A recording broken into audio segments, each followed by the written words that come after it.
Daniel se despertó un martes en Bogotá con la certeza de que el día iba a ser difícil. No había pasado nada. El teléfono no había sonado, ninguna noticia mala.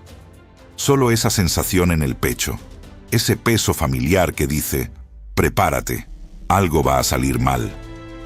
Camino a la cocina, tropezó con el bordillo de la puerta. Maldijo en voz baja. Hizo el café, lo derramó sobre la encimera limpia. Volvió a maldecir. Llegó tarde al trabajo porque el tráfico estuvo peor que nunca. Su jefe lo miró diferente, al menos eso le pareció. La reunión no salió como esperaba. Al final del día, Daniel tenía una sola conclusión. Sabía que iba a ser un día horrible. Y lo fue. Pero hay una pregunta que Daniel nunca se hizo. ¿Lo sabía o lo creó? Porque lo que acabas de escuchar no es una historia sobre mala suerte. Es una demostración exacta del mismo principio que los físicos descubrieron en el experimento de la doble rendija. El observador no registra la realidad. La colapsa, la determina, la produce. Y hay algo más perturbador que eso. No es solo lo que observas lo que da forma a tu vida. Es lo que te niegas a observar. Las zonas que evitas mirar. Los rincones que dejaste en sombra. Los patrones que siguen ahí, actuando solos, porque nadie les ha prestado atención. Eso es lo que este video va a revelar. Y te anticipo que la parte más incómoda no es entender cómo funciona el mecanismo. Es reconocer qué es lo que has estado evitando ver. En el experimento de la doble rendija, los físicos enviaban partículas a través de 2 aberturas en una pantalla. Sin observar, las partículas se comportaban como ondas, como si existieran en múltiples posibilidades simultáneas. En cuanto alguien las observaba para ver por cuál de las 2 rendijas pasaban, dejaban de comportarse como onda y comenzaban a comportarse como partícula. Elegían un camino. Colapsaban en una sola realidad. La observación no registró lo que ya estaba pasando. La cambió. Lo que los físicos tardaron décadas en aceptar es que este no es un fenómeno exclusivo del laboratorio. Es la descripción más precisa que existe de cómo tu conciencia interactúa con el campo de posibilidades que te rodea cada día. Tu foco no es neutral. Tu expectativa no es neutral. Tu mirada no registra pasivamente lo que hay afuera. La organiza, la filtra, la colapsa en una forma específica. Y el resultado de ese colapso es lo que llamas tu vida. Pero aquí está lo que nadie explica con suficiente claridad. El experimento no termina cuando entiendes el principio. El experimento sos vos. Está ocurriendo ahora mismo. Y la pregunta relevante no es si el observador afecta la realidad. Eso ya está demostrado. La pregunta relevante es qué tipo de observador estás siendo. Y para responder eso, primero hay que entender el mecanismo por el que tu observación se vuelve automática, inconsciente e invisible para vos mismo. Sofía tiene 36 años y vive en Ciudad de México. Lleva 3 años en una relación con alguien que, según ella misma describe, nunca le ha dado razones reales para desconfiar. Y sin embargo, Sofía revisa el teléfono de su pareja. Lee entre líneas en cada mensaje. Interpreta silencios como señales. Hace preguntas que parecen casuales, pero llevan carga. Testa la lealtad de formas que su pareja ni siquiera identifica como tests. ¿Por qué? Porque Sofía no está observando a su pareja. Está observando una expectativa. La expectativa de que va a ser traicionada. Y esa expectativa tiene mucho más peso en su historia personal que cualquier cosa que su pareja haga o deje de hacer. El resultado es predecible, aunque Sofía no lo vea así. Nadie aguanta ser tratado como culpable durante suficiente tiempo. La presión de la desconfianza constante va erosionando la relación desde adentro. Los conflictos se multiplican, la distancia crece, y en algún punto la relación colapsa. Y Sofía sale de ahí con una sola conclusión. Lo sabía desde el principio, pero la pregunta que nunca se hace es la que cambia todo. ¿Lo sabía? ¿O lo creó? Su mirada esperando traición organizó la realidad de esa relación de la misma forma que el observador en el laboratorio organizaba la trayectoria de la partícula. No inventó la traición de la nada, pero colapsó un campo de posibilidades en la dirección de su expectativa más profunda. Eso es el filtro de la expectativa en acción. Y el filtro de Sofía no es una elección consciente. Es un patrón automático instalado mucho antes de que ella tuviera palabras para describirlo. Lo que nos lleva a algo que la física cuántica y la neurociencia describen con términos distintos, pero con la misma precisión. Y que explica por qué seguís viendo los mismos patrones repetirse, aunque genuinamente quieras que cambien. Tu cerebro procesa aproximadamente 11 millones de bits de información por segundo. Tu conciencia puede manejar alrededor de 40, lo que significa que el 99% de todo lo que está disponible en tu entorno en este momento queda fuera de tu percepción consciente. ¿Quién decide qué entra y qué queda afuera? El sistema reticular activador, un conjunto de neuronas en el tronco cerebral cuya función específica es filtrar los estímulos del entorno y dejar pasar solo aquellos que son relevantes para lo que ya crees que es verdad. En términos simples, tu cerebro busca lo que espera encontrar y descarta automáticamente el resto. Esto se llama biais de confirmación y funciona exactamente como el colapso cuántico. Vas al día con una expectativa y el cerebro entrega evidencia que confirma esa expectativa. No porque la realidad esté conspirando para darte la razón, sino porque literalmente no ves lo que no esperas ver. Pensá en dos personas que caminan por la misma calle en Medellín el mismo sábado por la tarde. Una va pensando que la ciudad es violenta, desordenada, llena de personas con las que prefiere no cruzarse. La otra va pensando que Medellín tiene una energía que no encontró en ningún otro lugar, que la gente acá tiene una calidez particular, que hay algo vivo en cada esquina. Las dos ven exactamente las mismas imágenes, pero una experimenta amenaza y la otra experimenta vida. La ciudad es la partícula, la expectativa es la observación, y la experiencia de cada una es el colapso. Este mecanismo tiene consecuencias que van mucho más allá de lo que percibís en un día cualquiera. Pensá en alguien que lleva años creyendo que el dinero es difícil de conseguir. Esa creencia no es solo un pensamiento que aparece cuando piensa en dinero. Es un filtro activo que opera en cada conversación de negocios, en cada evaluación de oportunidades, en cada decisión financiera que toma. Cuando aparece una oportunidad real, su cerebro no la procesa como oportunidad. La procesa como dato que necesita ser filtrado por el criterio de «esto es posible para alguien como yo», y la respuesta que el sistema reticular activador entrega es consistente con lo que ya cree. La oportunidad queda fuera del campo de percepción consciente. No es ignorada deliberadamente. Es que literalmente no aparece como relevante. Parece poco seria, parece arriesgada, parece que tiene algún problema que otros no ven. Y esa persona sigue su camino convencida de que no había oportunidades disponibles. Mientras alguien con una configuración diferente, en el mismo entorno, con acceso a la misma información, veía exactamente esa oportunidad como el siguiente paso obvio. La diferencia no estaba en el entorno, estaba en el observador. El biais de confirmación no es un defecto del cerebro, es su característica más eficiente. El problema es que esta eficiencia está al servicio de confirmar lo que ya crees, independientemente de si eso te sirve o no. Ahora traslada ese mecanismo al proyecto que tenés hace 2 años sin arrancar, al negocio que funciona al 90%, pero al que solo le prestas atención al 10% que falla, a la conversación que anticipás difícil y que inevitablemente resulta difícil, al trabajo que entras esperando que tu jefe no vea lo que haces y que efectivamente no lo ve. No es azar. Es el filtro operando en modo automático. Y el problema con los filtros automáticos es que no podés cambiar lo que no podés ver. lo que nos lleva al punto más perturbador de todo este sistema.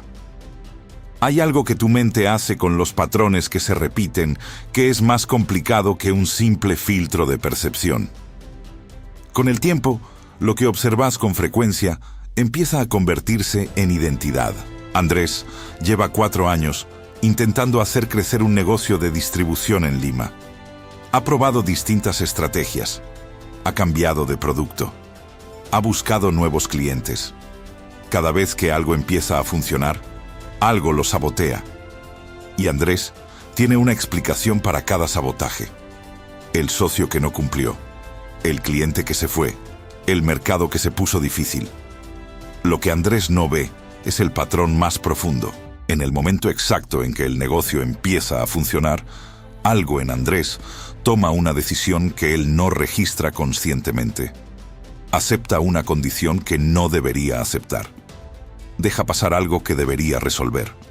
Confía en alguien en quien no debería confiar todavía. ¿Por qué? Porque en algún nivel más profundo que cualquier estrategia consciente, Andrés no se ve como alguien para quien esto funciona. Lleva toda su vida observándose como alguien que tiene que luchar más que los demás para conseguir menos. Y esa imagen, ese observador que carga dentro, organiza su realidad para confirmar lo que ya cree. El éxito sostenido no combina con su autoimagen, y la mente rechaza lo que no reconoce. Entonces Andrés protege, sin darse cuenta, exactamente lo que lo limita. Sabotea la relación porque se siente indigno de algo que funciona. Abandona el proyecto en el punto de mayor momentum, porque tener éxito sería convertirse en alguien que no reconoce como él mismo. Evita la exposición que podría cambiarlo todo, porque el cambio, aunque positivo, activa el miedo más básico del sistema nervioso: dejar de saber quién sos. Y aquí está la pregunta que más importa en todo lo que hemos hablado. ¿Quién sos cuando nadie te observa? No la versión que mostrás, no el rol que desempeñás, no la imagen que construiste para el entorno. ¿Quién sos cuando el juicio externo desaparece? Cuando no hay que demostrarle nada a nadie. Cuando la única mirada disponible es la tuya. Hay una razón neurológica por la que la identidad es más difícil de cambiar que el comportamiento. Los patrones de comportamiento se procesan en la corteza prefrontal, la parte del cerebro más nueva evolutivamente y más accesible a la intervención consciente. Puedes decidir actuar diferente y tener éxito en eso, al menos por un tiempo. Pero la identidad se procesa en estructuras más profundas, más antiguas, más conectadas al sistema de supervivencia del organismo. Cuando tu identidad percibe una amenaza, el sistema nervioso responde como si la amenaza fuera física. El cuerpo entra en modo de protección. Y la protección más inmediata disponible es volver al patrón conocido. Esto explica por qué Andrés podía entender intelectualmente que sus decisiones lo estaban saboteando y aún así seguir tomándolas. No era falta de inteligencia. Era que el nivel en el que la decisión realmente se tomaba no era el nivel intelectual. Era el nivel del observador que carga sobre sí mismo. Y este observador interno no cambia con información, no cambia con estrategias, no cambia con motivación. Cambia cuando algo en la experiencia vivida te muestra que la imagen que tenías de vos mismo no es la única posible. Cuando algo colapsa la expectativa de quién sos de una manera que el sistema nervioso puede registrar como real, no solo como concepto. Por eso la pregunta, ¿quién sos cuando nadie te observa?, es la más importante de este video. Porque si la respuesta honesta es alguien que no merece lo que quiere, alguien para quien las cosas siempre terminan mal, alguien que tendrá que luchar más que los demás para conseguir menos, esa imagen es el observador que está colapsando tu realidad. No lo que querés, no lo que aspirás, lo que crees que sos en el silencio, porque la respuesta a esa pregunta es el observador que está colapsando tu realidad cada día. No la persona que querés ser, no la persona que otros creen que sos, la persona que sos en el silencio, en la honestidad privada, en los momentos donde nadie está mirando. Y si esa persona todavía se ve como alguien para quien las cosas no funcionan, ninguna estrategia externa va a cambiar el resultado del experimento. Porque el observador no cambia cambiando las circunstancias. Cambia cuando decidís mirarte a vos mismo de una manera diferente. Existe una práctica concreta que conecta el experimento cuántico con la neurociencia y que podés empezar hoy. Cada mañana, antes de que el día llene tu pantalla de estímulos que confirmarán lo que ya esperás, hacete una sola pregunta diferente. En vez de ¿qué puede salir mal hoy?, pregúntate ¿qué posibilidad está disponible hoy que ayer no pude ver? No es optimismo, no es positividad forzada, es una instrucción específica para el sistema reticular activador. Le estás diciendo qué filtrar durante las próximas horas. Y el cerebro, fiel a su función, va a organizar tu percepción en torno a esa instrucción. Al principio, la respuesta va a ser difícil de encontrar. El patrón antiguo tiene décadas de ventaja. Va a seguir entregando evidencias de lo que puede salir mal porque eso es lo que ha estado haciendo. Pero la consistencia del foco nuevo, aunque sea mínimo, va a ir construyendo conexiones neuronales alternativas. Neuroplasticidad real. El cerebro literalmente se reconfigura en torno a los patrones de atención sostenidos, no en semanas, no en meses, con suficiente consistencia para que el sistema nervioso registre el cambio como real y no como ejercicio. Eso es lo que hizo Andrés. Sin saber que estaba aplicando neuroplasticidad, sin saber que estaba cambiando el observador, solo con la decisión de hacerse una pregunta diferente al entrar a cada negociación. Mudar el foco no significa negar lo que no funciona. Significa dejar de observar exclusivamente la rendija del problema y empezar a reconocer que existen otras rendijas abiertas, otras posibilidades disponibles, que están invisibles hasta que alguien las mira. Pero hay un detalle que casi nunca se menciona cuando se habla de cambiar el foco. El foco nuevo no va a ser cómodo al principio. Tu cerebro tiene una preferencia evolutiva por los patrones conocidos. Lo familiar, aunque sea doloroso, es procesado como seguro. Lo nuevo, aunque sea mejor, es procesado como amenaza. Por eso cuando empezás a mirar en una dirección diferente, algo dentro va a resistir. Va a decirte que eso no es para vos, que estás siendo ingenuo, que ya intentaste cambiar antes y no funcionó. Esa resistencia no es una señal de que estás equivocado. Es una señal de que el experimento está funcionando, de que el observador está cambiando y de que el antiguo patrón está siendo amenazado. Andrés empezó a hacerse una pregunta diferente cuando llegaba a una negociación. En vez de preguntarse qué puede salir mal, empezó a preguntarse qué necesita este otro para que esto funcione bien. Un cambio de foco mínimo, casi imperceptible desde afuera, pero radicalmente diferente desde el punto de vista del observador. 6 meses después, tenía 2 contratos que lo sostendrían durante el año siguiente. No porque el mercado cambió, no porque encontró una estrategia nueva, sino porque el observador que entró a esas negociaciones era diferente, y el campo respondió a ese observador diferente, colapsando posibilidades que antes eran invisibles. Eso es neuroplasticidad aplicada. El cerebro literalmente construye nuevas conexiones neuronales cuando el foco se redirige de manera consistente. No es metáfora, no es autoayuda, es biología. Pero hay una zona que ninguna de estas herramientas toca si no la nombras primero. Existe algo más perturbador que observar mal. Es negarse a observar. Las áreas de tu vida que decidiste no mirar. Las conversaciones que llevas meses postergando. Las emociones que empujaste hacia abajo porque procesarlas era demasiado costoso. Los sueños que dejaste en un cajón diciéndote que no era el momento y que llevan 3 años en ese cajón.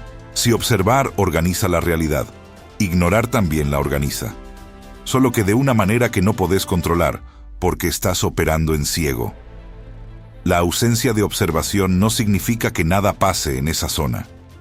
Significa que algo pasa sin que lo supervises, sin que lo proceses, sin que lo integres, y ese algo sigue tomando decisiones por vos, actuando desde la sombra, replicando los mismos patrones automatizados que llevan años en funcionamiento.